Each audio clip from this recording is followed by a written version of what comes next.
warahmatullahi wabarakatuh. Pada kesempatan kali ini saya ingin melakukan pembahasan bab menuju proklamasi. Kira-kira kejadian apa saja ya yang terjadi dalam proses proklamasi ini? 1. Pembentukan PPKI. Sejarah pembentukan PPKI. Sejarah PPKI dimulai pada saat kekalahan Jepang dalam Perang Pasifik yang sudah mulai terlihat jelas.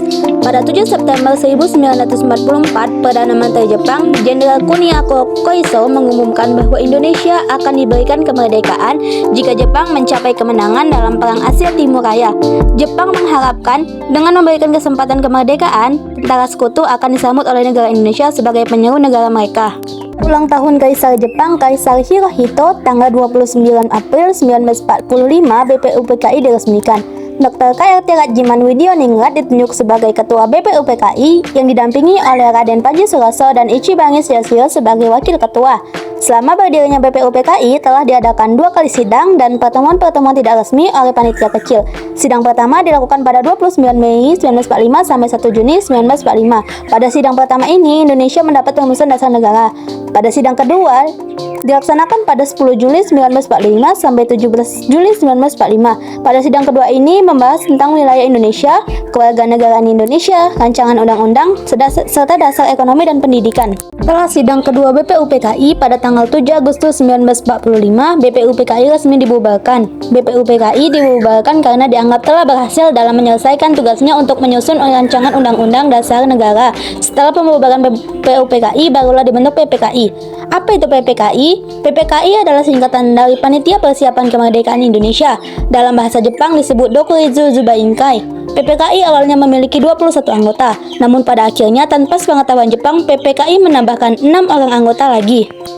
PPKI diresmikan pada tanggal 9 Agustus 1945 oleh Jenderal Terauchi di kota Ho Chi Minh, Vietnam, dengan mendatangkan 3 tokoh dari Indonesia, yaitu Insinyur Soekarno, Dr. Andes Muhammad Hatta, dan Dr. Rajiman Widioningrat. Pada saat itu, Terauchi juga memberikan pidato singkat mengenai pemerintah Jepang yang memutuskan untuk memberikan hadiah kemerdekaan kepada Indonesia. Keesokan harinya, ketiga tokoh Indonesia tersebut kembali ke Indonesia dan disambut oleh rakyat Indonesia.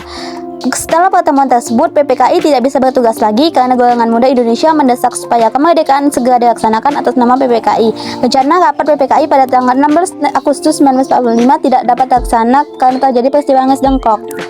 Berikutnya struktur dan susunan keanggotaan PPKI terdiri dari 21 orang. Kalian dapat membacanya di bawah ini. Tugas-tugas anggota PPKI. 1. Menyusun dan mengesahkan konstitusi. 2. Menyusun dan menegaskan dasar negara. 3. Mempersiapkan dan membentuk pemerintahan. 4. Memperjelas wilayah-wilayah Indonesia. Sidang-sidang dalam PPKI. Sidang pertama PPKI. PPKI mengadakan rapat di Pejamun pada tanggal 18 Agustus 1945. Sebelum rapat dimulai, Soekarno dan Muhammad Hatta meminta Kiai Wahid Hasyim, Muhammad Mister Kasman, Bagus Hadikusumo, dan Tengku Muhammad Hasan untuk membahas rancangan Undang-Undang Dasar yang sebelumnya telah dirancang oleh Panitia 9. Pada rapat ini menghasilkan beberapa keputusan, yaitu mengesahkan Undang-Undang Dasar 1945, menetapkan Soekarno sebagai Presiden dan Muhammad Hatta sebagai Wakil Presiden, dan membentuk Komite Nasional. Sidang kedua dan ketiga PPKI. Setelah itu, pada hari keesokannya, 19 Agustus 1945, PPKI mengadakan sidang kedua yang menghasilkan membentuk pemerintah daerah, membentuk Komite Nasional Daerah, membentuk 12 kementerian, membentuk 4 menteri negara, membentuk Tentara Rakyat Indonesia. Pada tanggal 22 Agustus 1945, PPKI mengadakan sidang ketiga yang menghasilkan keputusan-keputusan. 1. Menetapkan Komite Nasional Indonesia Pusat atau KNIP. 2. Membentuk Partai Nasional Indonesia atau PNI. 3. Membentuk Badan Keamanan Rakyat atau BPR. Peristiwa Langis Dengklok.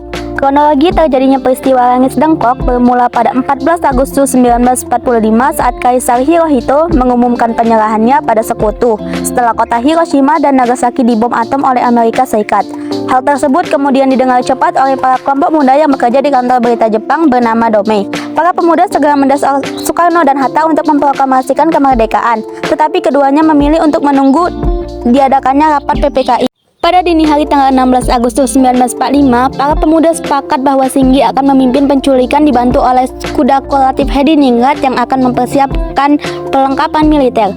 Setelah itu, kelompok muda menculik Soekarno dan Hatta, membawa mereka ke Langis Dengklok, tepatnya di rumah Jiao Kiesong yang dianggap aman. Rangis Dengklok berada di sebelah utara Karawang, Jawa Barat, dan dipilih karena merupakan wilayah yang bebas dari kekuasaan Jepang dan jauh dari Jakarta.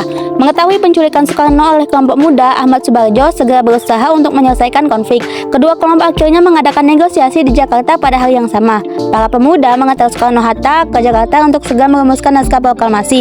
Mereka menghubungi Laksana Maeda dan pergi ke rumahnya untuk menulis naskah proklamasi. Untuk lebih jelasnya, perhatikan gambar-gambar berikut.